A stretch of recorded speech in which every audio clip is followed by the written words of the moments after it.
Bab 157. Malam hari tiba. Dimas pulang ke rumah. Tak ada yang membukakan gerbang halaman dan pintu masuk. Tak ada makan malam yang tersedia, lampu rumah pun mati semua. Hari pertama Gendis tak ada di rumah agak terasa lain. Terasa sepi dan dingin. Tapi Dimas tidak menanggapinya. Dia tidak makan malam karena sudah makan bersama-sama rekan satu timnya di acara produksi televisi tadi sore. Masuk kamar pun terasa hening, biasanya Gendis ada di sana, duduk merapikan rambut di depan cermin rias ataupun meringkuk di kasur membaca novel online kesukaannya. Dimas menghubungi nomor Gendis. Tadi siang Gendis sudah memberi kabar jika dia sudah sampai di rumah orang tuanya. Tapi Dimas belum bisa membalasnya karena sibuk syuting. Panggilan Dimas tidak tersambung. Mungkin sudah tidur, gumam Dimas seraya menuju walk-in closet dan mengganti baju padahal biasanya baju ganti sudah disiapkan Gendis di atas kasur. Kemudian Dimas merebahkan diri di atas tempat tidur lalu menguap dan tak lama terlelap. Dia tidur dengan bebas malam itu, tanpa guling penghalang di tengah-tengah kasur. Keesokan paginya Dimas terbangun, melirik bantal sebelahnya, kosong dan rapi. Dia meraih ponsel, tak ada pesan dari Gendis. Dimas menghubunginya kembali, tetap tidak tersambung. Kemana dia? Apa ponselnya mati dan dia sibuk membantu ibunya berjualan ayam goreng? Gumam Dimas. Melihat jam dan Dimas terburu-buru karena ternyata sudah jam 9 pagi. Biasanya Gendis yang akan membangunkannya. Sial, kenapa harus kesiangan, sih? Dulu di Venezuela aku tak pernah bangun kesiangan. Gerutu Dimas lekas masuk kamar mandi. Pagi itu Dimas tidak sarapan. Jam 10 pagi harus sudah berada di lokasi syuting. AC kamar pun lupa dimatikan. Handuk basah masih teronggok di atas kasur yang masih berantakan. Hari pertama Gendis tak ada, Dimas malah kalang kabut sendirian karena kesiangan.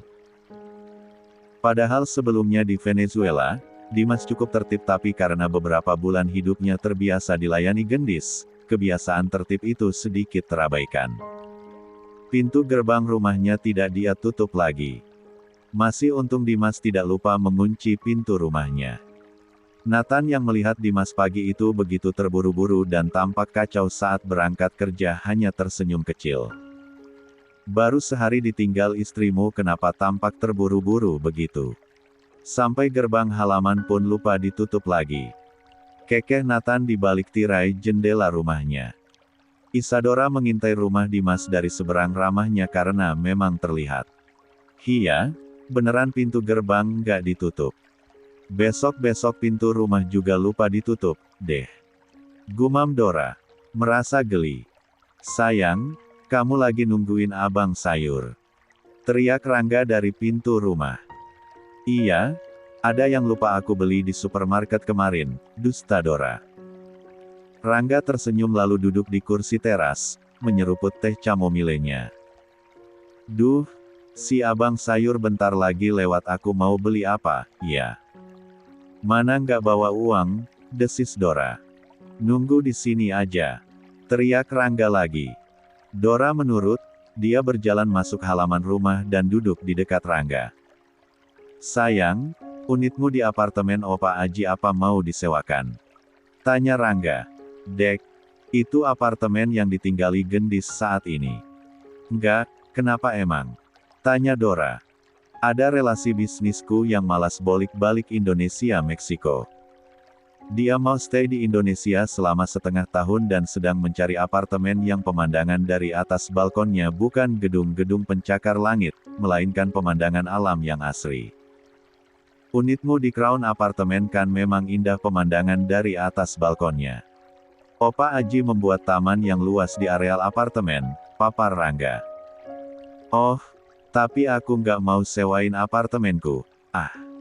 Suruh dia cari sendiri. Ada beberapa unit yang kosong. Juga di sana, jangan apartemenku. Cegah Dora. Maksudku kalau dia sewa apartemen kamu, Lumayan nilai jual sewanya untuk kamu, sayang. Teh, uang opa, uang papa sama uangnya Kak Rangga plus uang mertuaku banyak. Tepis Dora lagi.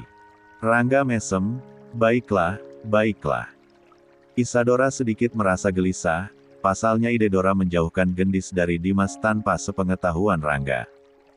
Dora tak ingin semua orang tahu tentang perasaan Dimas untuknya. Suzana pun menutup rapat rahasia. Dimas.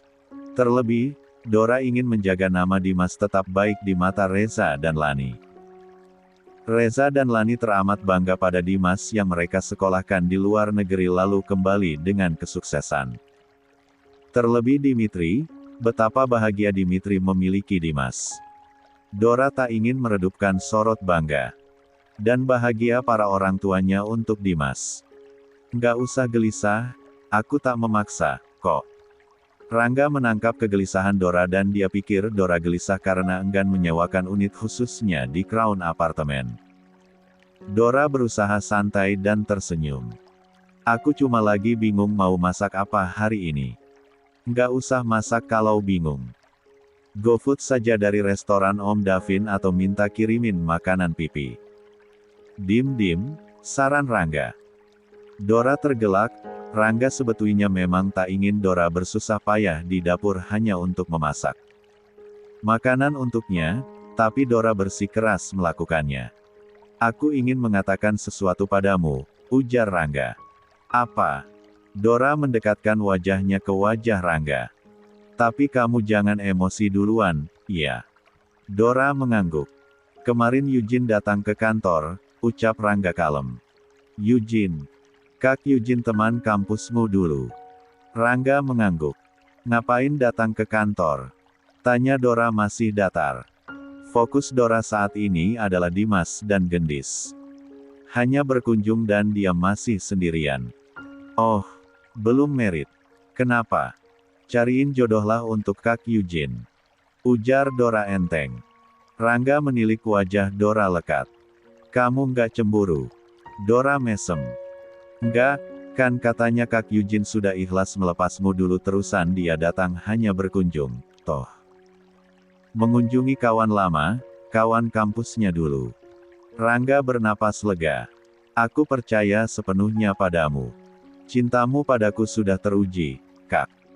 Jadi aku tak perlu khawatir. Seperti kepercayaan penuh Mama untuk Papa yang memang sudah teruji kesetiaannya, sahut Dora. Sebetulnya masih ada satu hal yang belum Rangga ceritakan pada Dora mengenai Eugene. Tapi melihat Dora begitu percaya padanya, Rangga urung mengatakan hal lain. Dia tak ingin merusak rasa percaya diri Dora akan kesetiaannya. Dimas berkali-kali menghubungi Gendis tapi tetap saja tidak terhubung. Merasa kesal, Dimas tak peduli apakah Gendis memang benar ada di rumah orang tuanya atau tidak. Hari itu Dimas pulang sore, dia merasa lapar dan memasak makanan sendiri di rumah. Hal yang belum pernah dia lakukan karena Gendis selalu lebih tangkas dan cepat menyajikan semua kebutuhannya di rumah. Tak berapa lama masakan hasil kreasi Dimas selesai. Dia puas dan menikmati makan malam sendirian. Karena merasa sepi, Dimas pindah ke ruang tengah, dia melanjutkan makan sembari menonton televisi. Menonton acaranya sendiri, selepas syuting tadi siang. Pandangan Dimas terantuk pada nakas di sebelah televisi. Ada banyak botol vitamin yang berjejer di sana.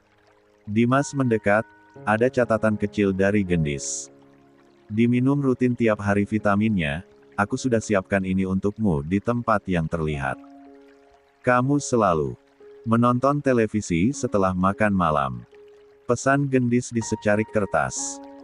Dimas meraih 2 botol vitamin yang rutin dia konsumsi. Kemarin dia tidak meminumnya karena saat pulang sudah langsung tertidur bahkan kesiangan. Acara kuliner yang dibawakannya sudah selesai, Dimas masuk kamar, hawa dingin menyeruak. Dia menepuk dahi, sejak pagi aknya lupa dimatikan. Dia teringat pesan Gendis untuk selalu mematikan AC saat hendak berangkat kerja. Dimas mengeluh melihat kasurnya yang berantakan juga handuk tadi pagi yang masih teronggok di atas kasur. Padahal biasanya saat masuk kamar, kondisi kamar rapi, wangi dan tidak begitu dingin seperti saat ini.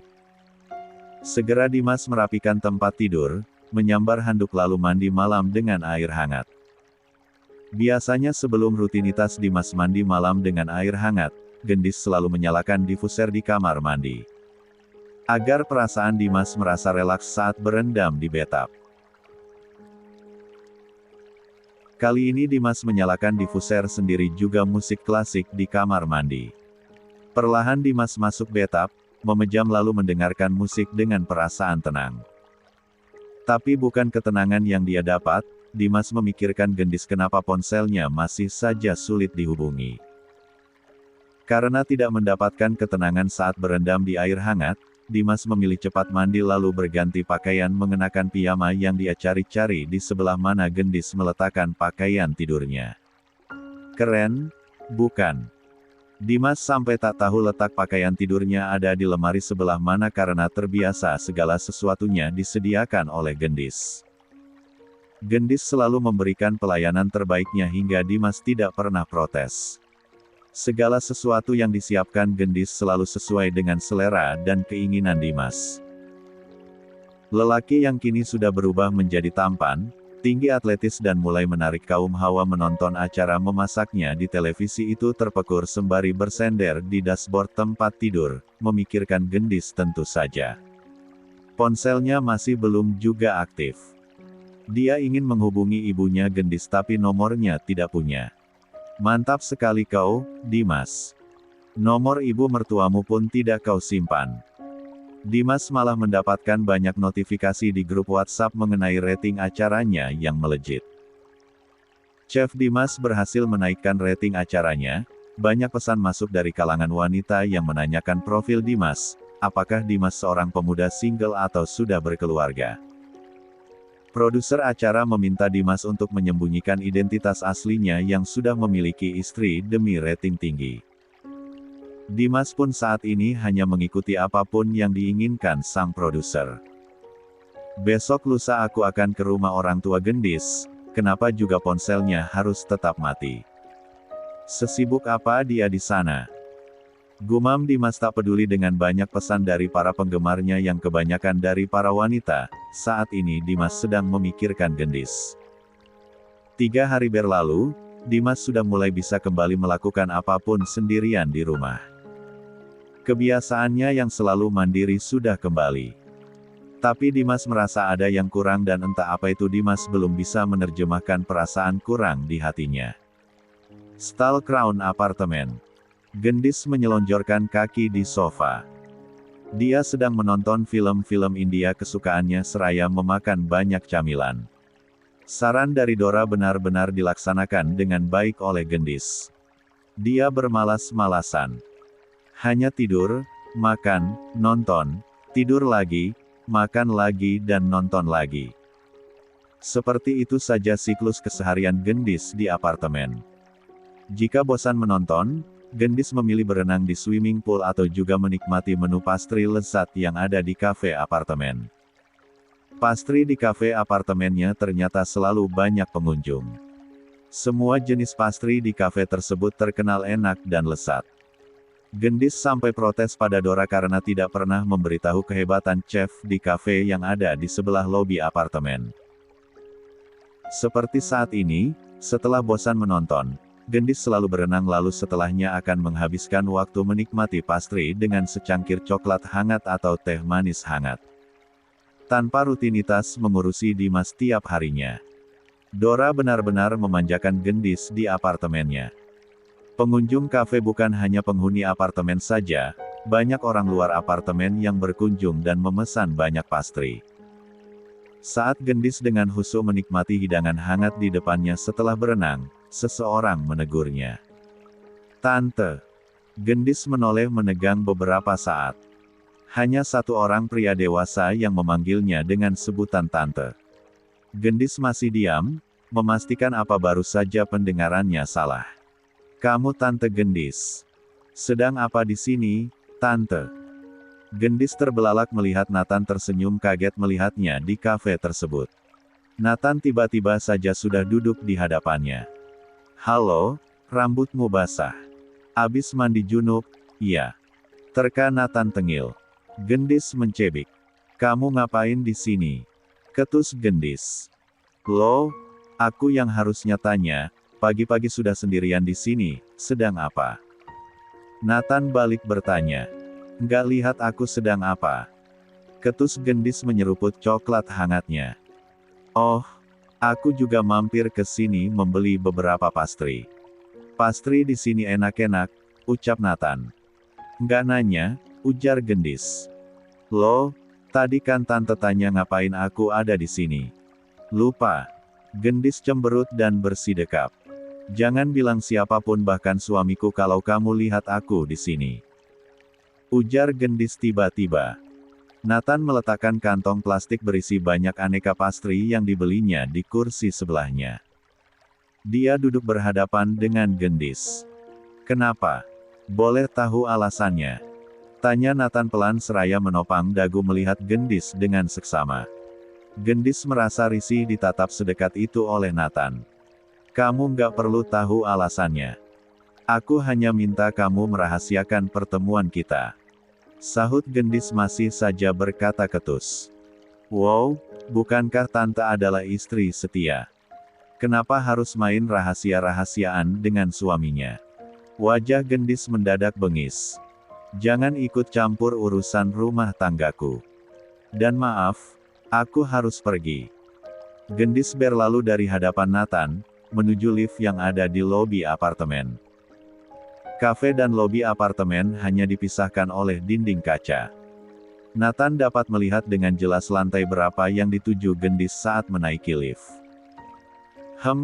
Jadi si Tante Healing di apartemen ini, toh. Apartemen milik siapa? Iya. Ah, lebih baik kutanya Isadora saja.